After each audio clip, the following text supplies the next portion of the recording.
Le chasseur est celui qui tue le gibier, mais le donso renvoie à un contexte plus large. Le donso a d'abord une fonction de quête permanente de subsistance.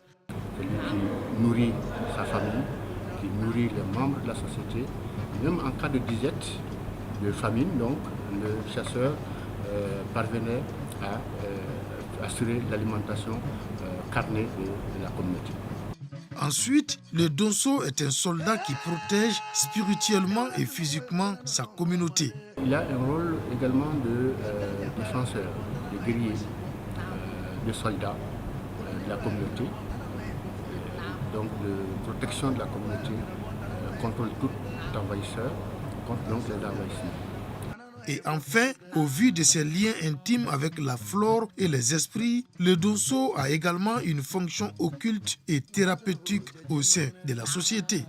La recherche de solutions, de remèdes aux différentes maladies qui rongent la société, qui rongent les membres de la société, le repère et la personne de référence, c'est le dozo, qui connaît les animaux, qui connaît les plantes, qui connaît les vertus thérapeutiques de chaque plante, qui sait comment les collecter, qui sait quand les collecter et qui sait comment les préparer pour telle maladie.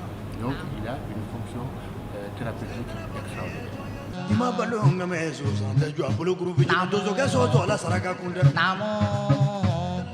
Il y a beaucoup de dozos qui sont en même temps devant, avec beaucoup de techniques, d'outils divinatoires.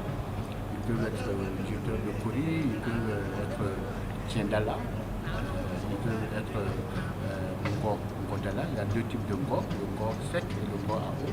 C'est des outils divinatoires que les dozos utilisent pour non seulement prévenir, prédire l'avenir, pour envisager le devenir de la société.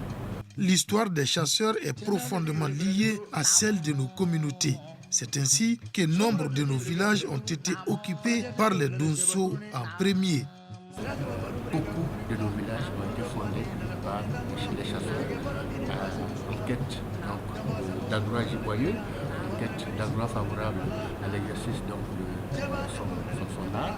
Donc c'est eux qui ont fondé beaucoup de villages dans nos sociétés.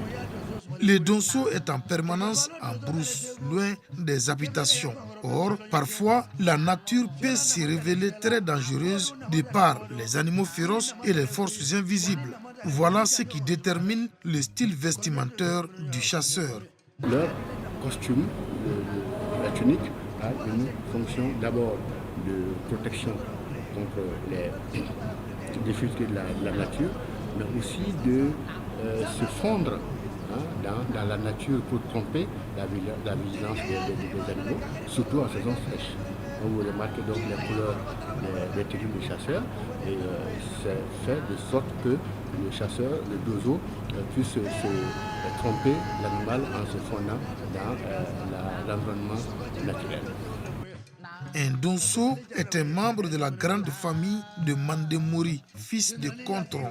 Les principes généraux de la confrérie des chasseurs ou donsoton sont la discipline, la discrétion, le courage et la solidarité. Aou Dansoro, Aou Niko.